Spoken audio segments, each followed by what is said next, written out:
All right, so in that first half of 6.5, we talked about how one neuron gets an action potential from the beginning of the dendrite through the cell body out through the axon. So I always show a neuron like this: dendrites, axon. Okay, so that's how one neuron fires. This second, it's not that was more than half, but this second half is how one neuron activates a second neuron. So if the signal starts here in the bottom left of this dendrite and gets that depolarization, that action potential travels this way all the way to the end of those axons. The end of just one axon that branches. This one axon will end. This is the end of the first axon, so we're zoomed in right here. That's what that square means. How does this end of the first axon get the action potential from the end of it to the next neuron? So this entire second half is just how does one neuron activate a second neuron? How do we go from depolarization down one neuron to starting that in the second neuron? So that's what I was talking about with, I got the neuron for my brother Mikey and the neuron for September 29th. So how do I get the Mikey neuron to activate the September 29th neuron so I remember his birthday? Okay. All right. So within one neuron, we already mentioned this, it's electric, right? It's that positive action potential going through it. It's not a molecule, right? It's not like one molecule running through the inside of the neuron.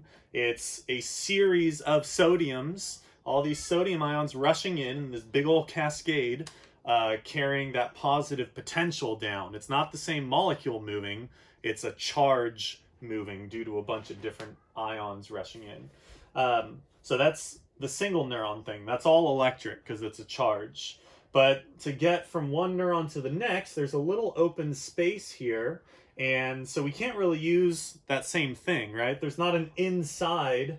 This is all outside cells. There's not an inside cell part here where sodium can rush in and make it positive. So because it's open space here, we're going to have to switch the signal. We can no longer have a charge moving because we're in open space. Instead, we're going to get a chemical to actually walk that signal across. So we got electric, and then this tiny little space here. Now the signal is chemical, and then we're going to go right back to electric. So it goes electric to chemical to electric. These little dots are the chemicals. Those are the neurotransmitters, which you may have heard of.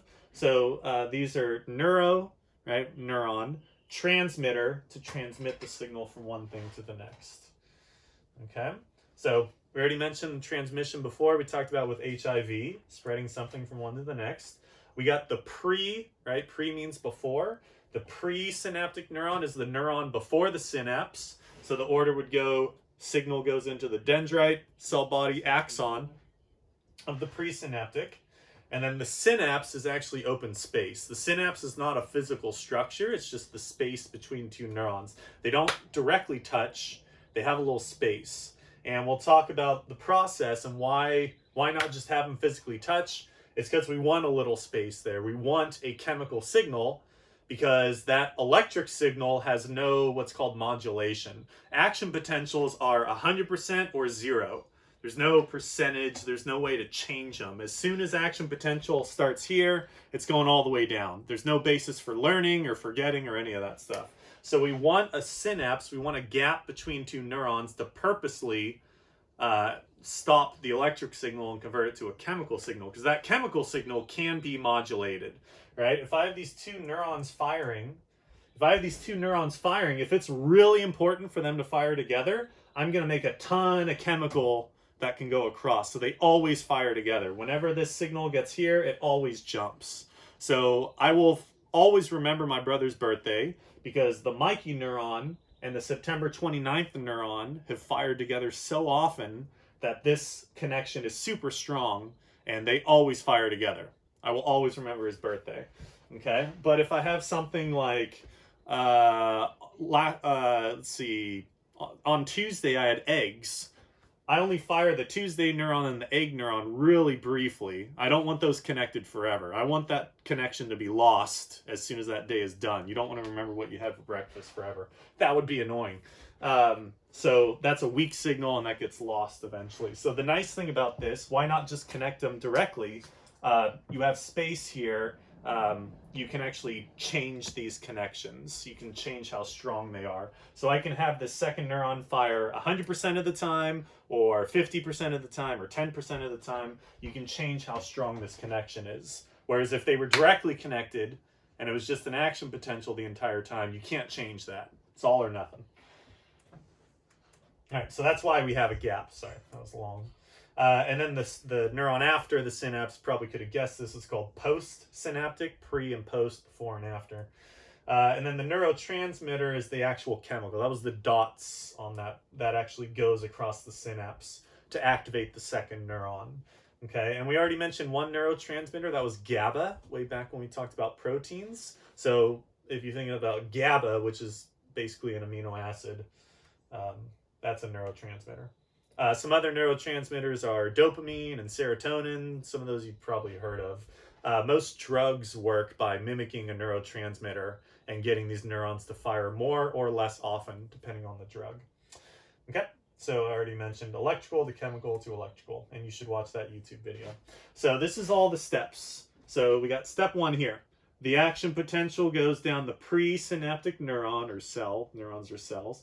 The action potential goes down here. That's sodium rushing in, and there would be potassium rushing out right behind that to repolarize, all that good stuff. So the action potential gets to the end of the presynaptic axon. That causes a brand new ion to come into play. Remember, it was all sodium and potassium earlier, right? It's all sodium and potassium throughout one neuron, except at the very end of the axon, right? This is the axon because it's the first neuron. At the very end of the axon, we have calcium channels, and those are always shut until an action potential gets near them. Then they work just like voltage-gated sodium channels. They open in response to this nearby positive action potential. These calcium channels open. There's a bunch of calcium sitting out here for this purpose. Calcium rushes in. That calcium tells these vesicles to release their contents. These little triangles are the neurotransmitters. So this could be GABA, this could be acetylcholine, dopamine, any of those neurotransmitters. It won't change. Depending on the type of neuron, it will always use one type of neurotransmitter. All right, so we have these vesicles. Calcium says release. So the vesicle goes to the membrane, and that is called exocytosis. Hopefully that sounds familiar. We are releasing stuff from the cell via a vesicle. That's active transport. So that's exocytosis. The neurotransmitters diffuse across the synapse and bind to some receptors. And as they bind to receptors, they will open special sodium channels. Remember, most sodium channels are voltage gated. They open in response to a nearby voltage, a nearby action potential voltage. But at the beginning of the dendrite, that's the only time you have those special sodium channels. So there would also be sodium channels here. This receptor, once it gets hit by its neurotransmitter, it's like, oh, I've been activated. It's going to open some nearby sodium channels. Sodium will rush in, and if enough sodium rushes in, that opens all the nearby voltage-gated sodium channels. So you got special sodium channels and then voltage-gated that would open. And once the voltage-gated guys get going, you're 100%. You're at action potential. That neuron is definitely firing. Okay, and now the last thing that would happen is these neurotransmitters would get broken down by an enzyme, because you don't want to constantly fire this second neuron. That would be a seizure or whatever this neuron is responsible for. So that would you want to shut this off. So then an enzyme comes in and shuts those enzymes down, digests these neurotransmitters, so these receptors shut off. Okay. All right. So in words, we get the action potential, opens the calcium. Calcium releases the neurotransmitters. The neurotransmitters activate the receptors on the postsynaptic. Right? There's only receptors on the postsynaptic. Okay, you never go backwards or out of order. So yeah, those receptors, the neurotransmitter receptors, grab their neurotransmitter, and that works like an enzyme. They have a special binding pocket. It's not technically an active site because these aren't enzymes, but it's a similar idea. Has to fit. So the neurotransmitter fits in the receptor activates the special sodium channels, and if enough neurotransmitters causes enough sodium channels to open, enough sodium will rush in to get all the voltage gated guys to open, right? These were the weird special channels. So if you get enough of those to open, enough sodium rushes in, and that'll activate all the main voltage gated sodium channels. Okay, right? There were the two types of sodium channels, voltage gated and special. These are the special ones. Okay. And then we got to break down those neurotransmitters. So if you've seen the picture of the fainting goats, that if you cause all their muscles to tense up and they get startled, they can't relax their muscles and they fall over. That's because they have a mutated enzyme for this step. Those neurotransmitters don't get broken down quickly enough. So when they send signals to their muscles to contract all at once, like they get startled, so all their muscles contract, they can't relax them enough. Quickly enough, so they fall over, because these enzymes don't break down those neurotransmitters quickly enough. Okay, and make sure you watch this video. It's just saying the same thing. So kind of an overview.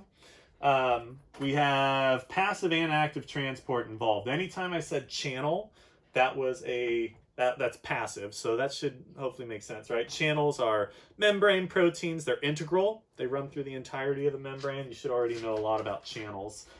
These are just dumb. They just open and the ion goes where it wants to go, goes away from its high concentration. Okay, and then we have for active transport, we have the sodium potassium pump.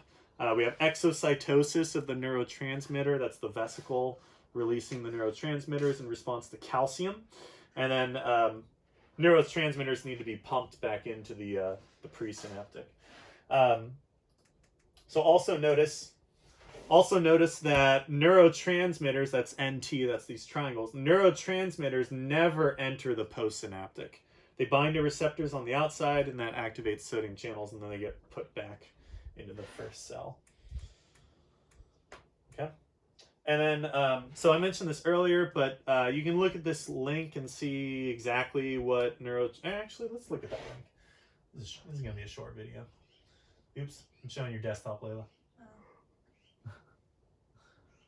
What the? I want to click on the link. There we go. I got it. Green is full screen, right? Uh-huh.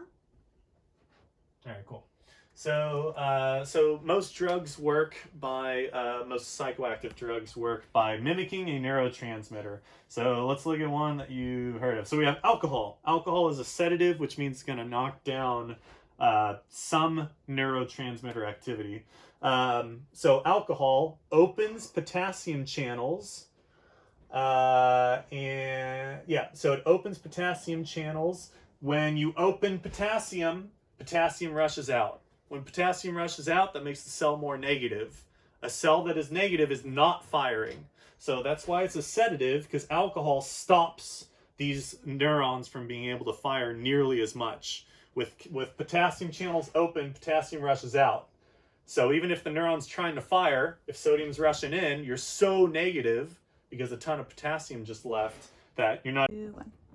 Yeah, so that's why alcohol is a sedative, right? It's going to shut off these neurons by opening those potassium channels. And then just for one more example, something like amphetamines, which is a stimulant, that means it causes certain neurons to fire too much, increases release, and inhibits reuptake of... These are all different types of neurotransmitters. So it causes these neurons to fire more often. With more neurotransmitter, the second neuron fires more often, so it causes those special neurons to fire more often. So that this is actually my favorite unit because this is how you learn, right? The reason you get better at doing anything, whether it be biology or shooting free throws, literally, or drawing or whatever, literally anything. It's just because these two neurons get better at firing together. The more the neuron fires together, the stronger you make the synapse. So that's more neurotransmitter, more receptors, more special sodium channels. You just put more of everything in here, and now these neurons will always fire together. Okay, so that's why you get better at whatever you do. So if you're making bad decisions, you'll be more likely to make bad decisions in the future because those neurons will fire together more often. You just get used to whatever you do. Yeah, cool. Wait, how do I start this thing again? Present. Yeah, cool. Oops. All right, so the way that there's a bunch of vocab terms all in this one little standard here. So there's one neurotransmitter you need to know by name called acetylcholine. Okay, sometimes pronounced acetylcholine, but that has the A word in it. So I usually pronounce it like you take acetylcholine.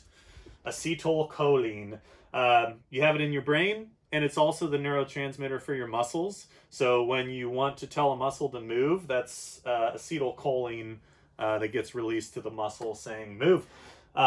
It's also in your brain. It causes these things. So yeah. So the way that a really common way that we kill bugs is we produce something called a neonicotinoid, and that's a class of compounds. There's a bunch of different neonicotinoids. Neo means new. These are new compounds. Nicotinoid means they look like nicotine. And nicotine looks like acetylcholine. That's why taking nicotine into your body gives you a buzz, because it mimics acetylcholine and it fires these neurons more often. Okay, and that has huge consequences in brain development. So that's why it's really important for you to not take in drugs, because you screw up these pathways if you activate them too much. But yeah, so these neonicotinoid pesticides, they look like nicotine, which looks like acetylcholine, but they don't get into the brain as much of these insects. They instead get into those, it's called the neuromuscular junction, where a neuron talks to a muscle. They get into those junctions, and these guys cause paralysis. So what they do is they look like acetylcholine. So they bind to those receptors. Normally, on a muscle, you have these acetylcholine receptors. Acetylcholine binds, and that tells the muscle to contract. But what happens with these guys is the neonicotinoid binds instead, because it looks enough like acetylcholine. The neonicotinoid binds, and instead of activating that receptor, it shuts it off. So now this receptor is not working. Even if you have acetylcholine, it's not going to bind, because the neonicotinoid is taking up that binding pocket.